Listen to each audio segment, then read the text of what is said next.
Hi, good afternoon, everybody. Well, good morning, even. So we're gonna start off with a question for HMRC, and sorry, I'm going to hit you with a hard question straight away. Can you guarantee that it won't be any harder to transact with HMRC when single trade window comes in compared to now?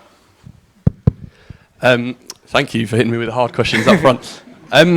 So I suppose my answer to that would be if we were launching single trade window without fundamentally simplifying the way to interact with HMRC, we would just be missing a huge trick. It's part of why I kind of stressed the point earlier that it's intended kind of as part of the design to have STW as an optional route into government. So we're mindful that everybody's had to go through a huge learning curve to interact with CDS. There's a lot of from the pure transactional element of the amount of data that's required. There's a huge amount of difference from chief. The processes that underlie are different as well. So I suppose really it's a kind of golden test for the launch of STW that we are simplifying the process of interacting with HMRC, and I think I'd probably just also emphasise that point I was mentioning earlier, that we're trying with this programme to look probably fairly uniquely in some ways, but across the entirety of the trading journey. So not just focus on the HMRC journey, but account for the fact that people actually are interacting with Home Office or DEFRA or multiple other government departments. So I think that's probably as close to a guarantee as I can give. Just to pick up one point you said there. So my understanding was it wouldn't be optional beyond a certain point. Are you saying it will be optional, or?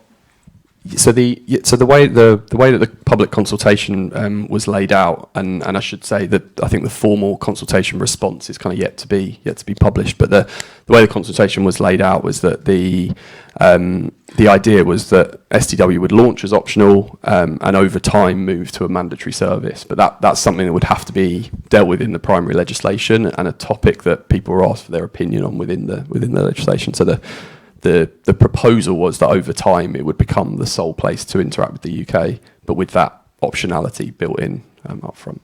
Okay, thank you. Anyone from the panel want to come in with any comments, or should we move on to the next question? I was just going to say that in terms of user, we don't want to have so many keystrokes that are going on, and we don't want to have to duplicate work. That's one of the key things that we kind of get frustrated with.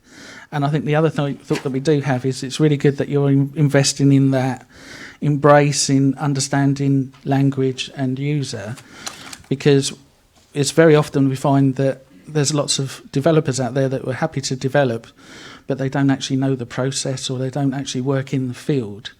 And I think for a lot of the people that we've seen systems that are given to us rather than actual ones that we feel comfortable operating. So appreciate that you're taking that to that level. Thank you.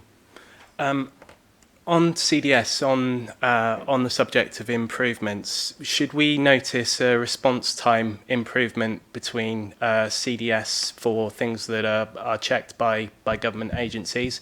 Will that be managed by things like KPIs to make sure that response times are within an acceptable standard? Because sometimes with the existing processes, things can fall down the gaps between one government system and another government system. So I'd welcome some comments on that, please. Yeah, absolutely. I think the concept, the design concept, is that the risking engine itself, which has been built in CDS over a substantial amount of time and continues to be revised, will still be maintained. So I think that would still be part of the future process. STW single trade window is being designed to pass data via automated feeds, so having APIs essentially that will pass data automatically downstream to the other government systems. So we are actively targeting, as one of the user research requirements, I think potentially linked to some of the experiences that you're mentioning there, we're actively targeting being able to provide people more information about their consignments when they log into single trade window or when they look at a consignment within single trade window. On the actual kind of technicalities of the risking engine itself, my understanding at the moment is that it wouldn't directly change the way that operates, because the concept is to maintain CDS itself.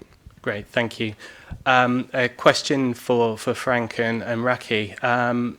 do you see any negatives with single trade window? Sorry, can you pass a microphone down? Thank you. Me first, thank you. No, I think it's universally accepted.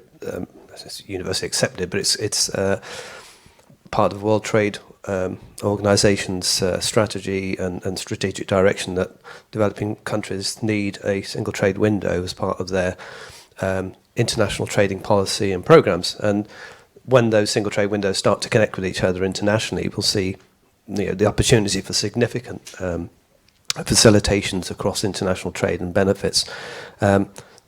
So I don't see downside in it. And we've been involved in the Kenyan single trade window, which has had huge benefits, in particular moving to digitisation of things like health certificates and e-phyto certificates. So you don't leave those on your desk anymore. And there was horror stories of 200 documents printed out for some of the consignments being moved around, etc. So we can all see, and I know Mark didn't have a chance to go through the benefits of a single trade window because it will take most of the day to go through that. The big challenge is always going to be how we get there. And surprisingly enough, my personal view is I think we're a little bit more compromised than some other regions, such as Kenya, for example. They bought in a platform and they didn't have existing systems to be that concerned about. We're working with a very sophisticated set of IT, a very sophisticated and mature border process with many departments, and we've somehow got to build a new infrastructure across that and meet the requirements of a very diverse international trade set of configurations. That's going to be the challenge. It's not the technology, it's the starting point, and it's working our way through the use cases that Mark talked about. So plenty of dialogue, plenty of focus or sharp focus on specific use cases, what we can achieve in each step, and importantly, what we're not going to achieve in each step, so that you feel informed that that's going to work for me there, and that's going to work for me over there, etc. So we can move forward in manageable steps. I think is going to be key to success. Perfect. Thank you.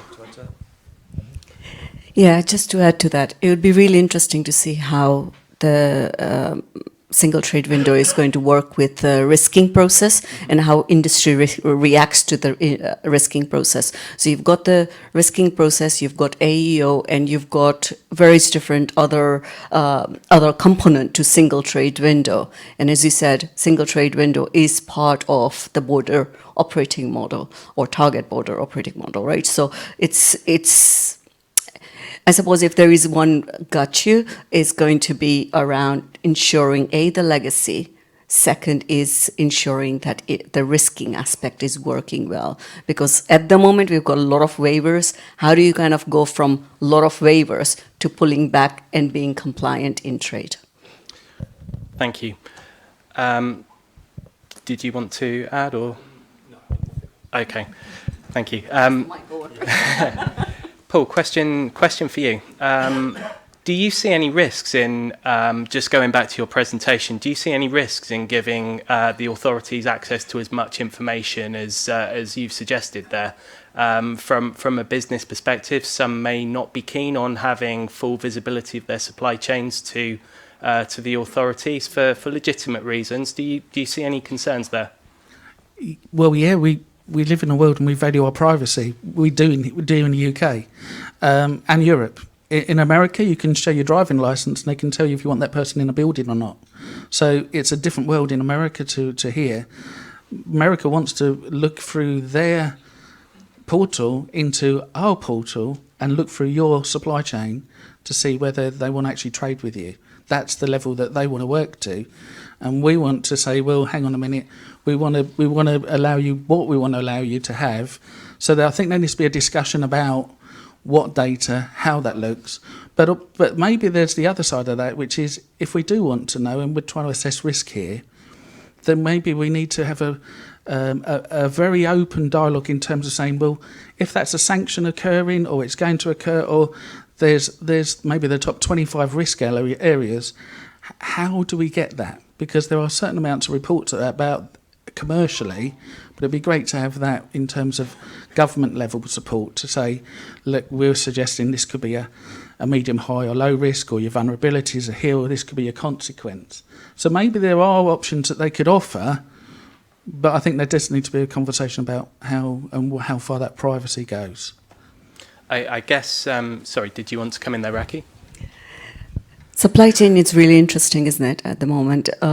So I think it's a question for HMRC and wider government is, do you have the visibility of the supply chain data that can predict, or not predict, but you can understand? Prediction is way out there, but you can understand what is the next thing that UK is going to run out of.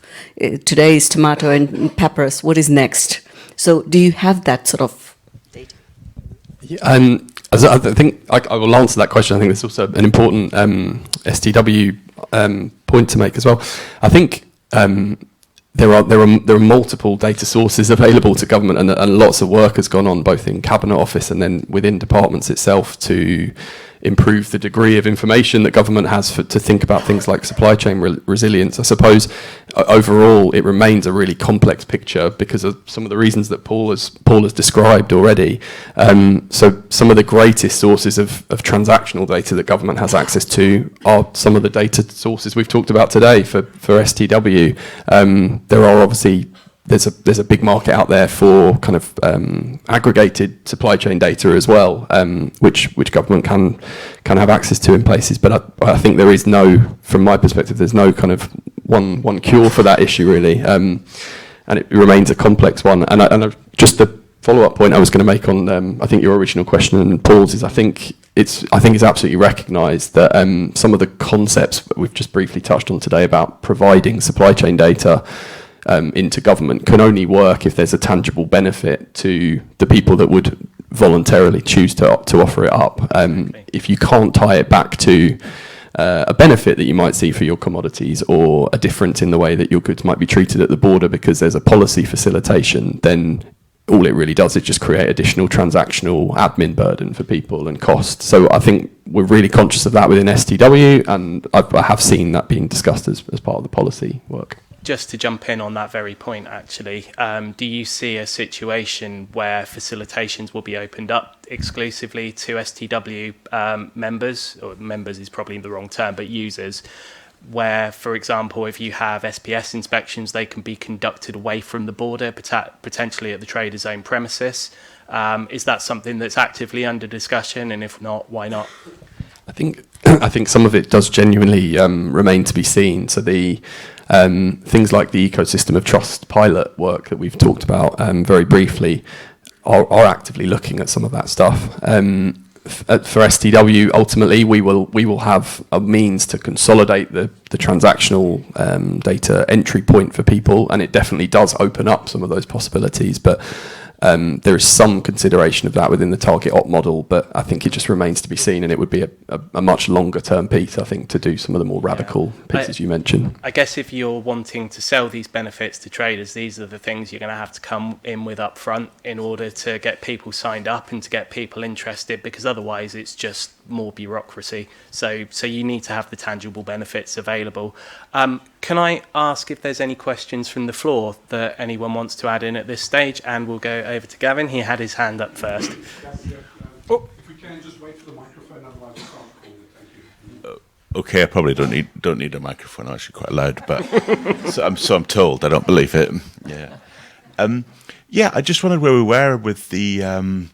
So I noticed you mentioned 2027 is now the sort of what we're looking at. It's no longer 2025, and I think obviously the first step is to spend your 150 million. I think you've got with a partner.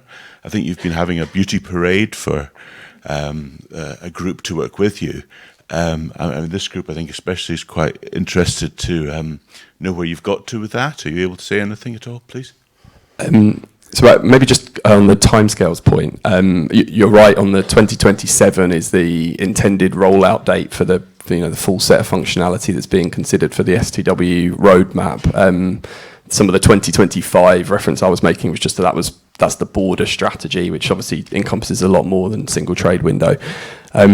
I'm afraid on the procurement there isn't really a great deal I can say, just because of the commercial sensitivities.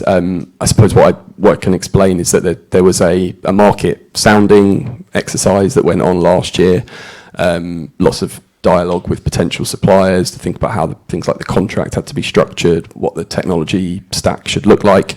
The procurement process itself has taken place, but it goes through its usual evaluation steps, and we'll have to go through governance, etc., etc. So I can't really say a great deal about it, I'm afraid. Even when we'll know. Oh, sorry, yeah. So the intention is kind of late spring, and with obviously the view that there's a first release this year. So yeah, late spring is what's intended. Okay, thank you. Thank you. And more questions? If we can go to up in the top there, please. Thank you. One of your earlier slides, Mark, had a caption on there about everyone is included. Now, bearing in mind that not every importer or exporter is a multinational company with huge resources at its disposal, how will the programme for STW ensure that nobody gets left behind, that the smaller traders are not ignored?